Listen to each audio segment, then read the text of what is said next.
Hello दोस्तों, आज फिर हम एक नए टॉपिक के साथ आपके सामने उपस्थित हुए हैं। जो कि हमने वर्गों का उच्चारण स्थान केवल बताया था। वर्गीय व्यंजन जो होते हैं जिनकी संख्या 25 होती है, मैंने अभी तक उसका ही केवल उच्चारण स्थान बताया था। लेकिन आज इन सूत्रों के माध्यम से जिसमें स्वर और व्यंजन दोनों वर्ड आ जाएंगे और हम आज दोनों को ही भलीपूर्वक बताएंगे कि कौन से वर्ड का उच्चारण स्थान क्या है, वह किस तंत्रिका ध्वनियों के द्वारा बोला जाता है और ये उच्चारण स्थान इस टॉपिक के माध्यम से बहुत ही महत्वपूर्ण है। चलिए तो फिर स्टार्ट करते हैं उच्चारण स्थान। अब हम देखते हैं कि वर्णों का उच्चारण स्थान का जो डिवाइडेशन है वो कितने भागों में बांटा गया है। मुख्य रूप से यह 10 भागों में बांटा गया है और 10 भागों में बांटने के साथ साथ उसके जो उच्चारण स्थान है वह अलग अलग हैं। तो मूल रूप से कितने हैं? 10 हैं।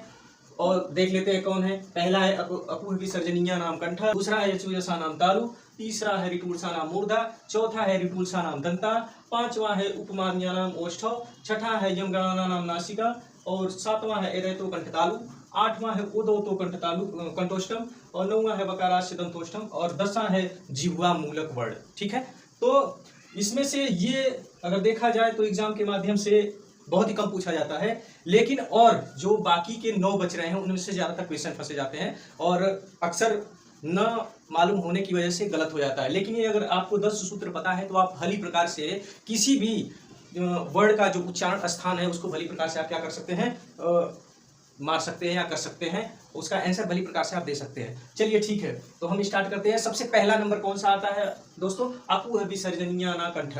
ठीक है, इसमें कौन कौन से वर्ड आएंगे देख लेते हैं। अपूह, क्या लिखा है? अपूह, तो पहला हो गया अ। ठीक है, अब इसी का दूसरा रूप इसका बड़ा आ हो गया। ठीक है, अब क्या कह रहा है? अपूह, अब हो गया अपूह क वर्ड। ठीक है, अब ये हमने बता दिया था। क वर्ग का मतलब हो गया जो वर्गीय व्यंजनों के 5 व्यंजन हैं वो हो गया क वर्ग। उसको हम जो स्पर्श व्यंजन है दोस्तों, एक चीज और बता दें, उसको वर्गीय व्यंजन भी बोला जाता है। ठीक है, तो आप भूलिएगा नहीं, वो वर्गीय व्यंजन के नाम से भी जाना। तो हमने यहाँ पे क्या लिख दिया? अ आ प्लस क वर्ग। क वर्ग का मतलब हो गया क ख ग घ ङ, अर्थात वर्गीय व्यंजनों का जो फर्स्ट वर्ग व्यंजन है क वर्ग, वो सारे आ जाएंगे 5 अक्षर। ठीक है, अब क्या है? अपूह विसर्जनीय नाम कंठ। अपूह और कौन सा वर्ग आ जाएगा दोस्तों? ये ह आ जाएगा। ठीक है, ह आ गया। इसके बाद विसर्जनीय और विसर्ग पोस्ट में लिख देंगे विसर्ग। ठीक है, ये तो हो गया पहला। ठीक है, क अ आ जाएगा इसके अंतर्गत, आ जाएगा और क वर्ग और ह और प्लस विसर्ग। ठीक है, पहला कॉन्सेप्ट क्लियर। अब आगे चलते हैं दूसरे नंबर पे। दूसरा नंबर क्या कह रहा है? यूचु यसा नाम तालु। ठीक है, यूचु यसा नाम तालु, इसमें क्या आ जाएगा देख लेते हैं। छोटी ई आ जाएगी, बड़ी ई आ जाएगी। ठीक है, अब इसके बाद क्या बच रहा है? च वर्ग। इसके बाद क्या वर्ग आया? च वर्ग। ये क्या है? वर्गीय व्यंजनों का दूसरे नंबर का व्यंजन है। ठीक है, दूसरा वर्ग है। इसके बाद य और स, य और स। ठीक है, ये किसके अंतर्गत आ जाएंगे? यूचु यसा नाम तालु के अंतर्गत। ठीक है, नंबर 2 क्लियर। ई आ गया, बड़ी ई आ गया, च वर्ग आ गया, य और स। ठीक है, चलिए, क्योंकि ये मैं इस टॉपिक को बाद में पढ़ा था, लेकिन एक कमेंट आया था कि नहीं सर, इसका टोटल वर्गीय व्यंजन तो ठीक है वहां तक तो, लेकिन इसके टोटल व्यंजनों का जो वर्गीकरण है आप उसको विस्तार से बताइए। इसलिए मुझे जरूरत पड़ी है कि इसको एक बार विस्तार से बता दिया जाए ताकि दिक्कत न हो। ठीक है, चलिए आइए, नंबर 2 हो गया। नंबर 3 है ऋटूरसाना दंत मूर्धा। ठीक है, नंबर 3 में क्या आ जाएगा दोस्तों? आ जाओ, इसमें आ जाएगा री।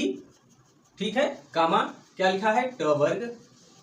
ठीक है, ट वर्ग अर्थात तीसरा जो वर्गीय व्यंजन का तीसरा वर्ग है, पहला दूसरा तीसरा जो वर्ग है उसके 5 अक्षर आ जाएंगे। ठीक है, अब इसके बाद आ जाएगा र कामा स। ठीक है, ऋटूरसा नाम मूर्धा। ये वे वर्ण हैं जिनको बोलने के लिए क्या है? मूर्धा, अर्थात जो हमारे प्राणवायु है क्या मूर्धा को टच करके क्या होती है? बाहर निकलती है।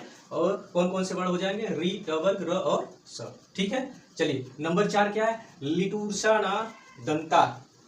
लरी, इसमें आ जाएगा लरी हो जाएगा। और ये त है, क्या हो जाएगा? त वर्ग प्लस ल कामा स। ठीक है, इसके अंतर्गत किसके? दंत के अंतर्गत आ जाएगा लरी, त वर्ग, ल और स। चलिए, नंबर 4 हो गया। अब नंबर 5 पे आते हैं दोस्तों। नंबर 5 पे लिखा है उपपद्यमानीय नाम ओष्ठव। ठीक है, वे वर्ण जो ओष्ठ के द्वारा बोले जाते हैं, आप देखते हैं वो कौन कौन से हैं। ठीक है, चलिए, इसमें आ जाएगा छोटा ऊ बड़ा ऊ, ठीक है। इसके बाद क्या है, प वर्ग, प वर्ग कामा, इसके बाद लास्ट में क्या बनता है, उपमध्यान्याम ओष्ठव, ठीक है। और अर्ध विसर्ग इसे भी कह सकते हैं, कभी कभी मिल जाता है, ऐसे रहेगा ऐसे रहेगा, ठीक है, इसे अर्ध विसर्ग कहते हैं। लेकिन कभी कभी ऐसे ऐसे करके रहता है और ऐसे होता है, ठीक है, इस पे चंद्रबिंदी नहीं होती है, इसे क्या कहते हैं, अर्ध विसर्ग, ठीक है। चलिए अब नंबर 5 क्लियर हो गया। नंबर 6 यमगणना नासिका, हर वर्ग का जो 5वां अक्षर होता है, यमगणना नासिका। अब देखिए यहाँ पे क्या है, वर्गीय जो व्यंजन है, ठीक है, वर्गीय व्यंजन, वर्ग का, हर वर्ग का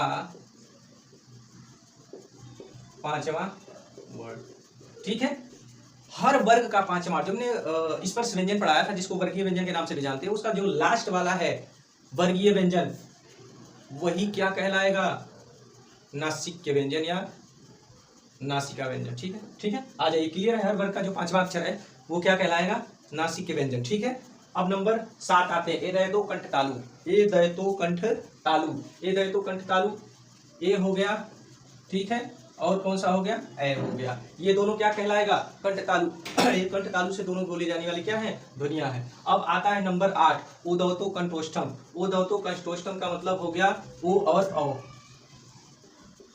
ओ कामा औ। ये कौन सी ध्वनियां हैं दोस्तों, ओ और औ कंठोष्ठम, ठीक है।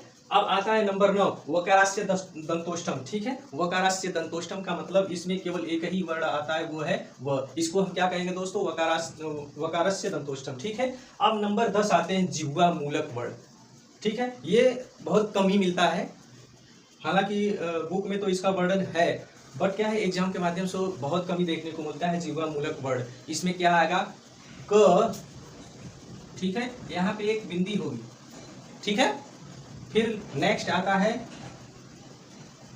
ख, यहाँ पे बिंदी होगी और लास्ट में आएगा ग, क ख ग, क ख और ग, जिह्वा मूलक वर्ण ये कहलाते हैं दोस्तों, जो कि वर्गीय व्यंजनों में भी देखने को मिलते हैं। लेकिन अगर यहाँ पे बिंदी लग जाती है, ये क्या बोल जाते हैं, जिह्वा मूलक वर्ण, ठीक है। तो ये तो रहे हमारे को उच्चारण, वर्णों का जो उच्चारण स्थान है, जिसमें स्वर और व्यंजन दोनों समाहित है।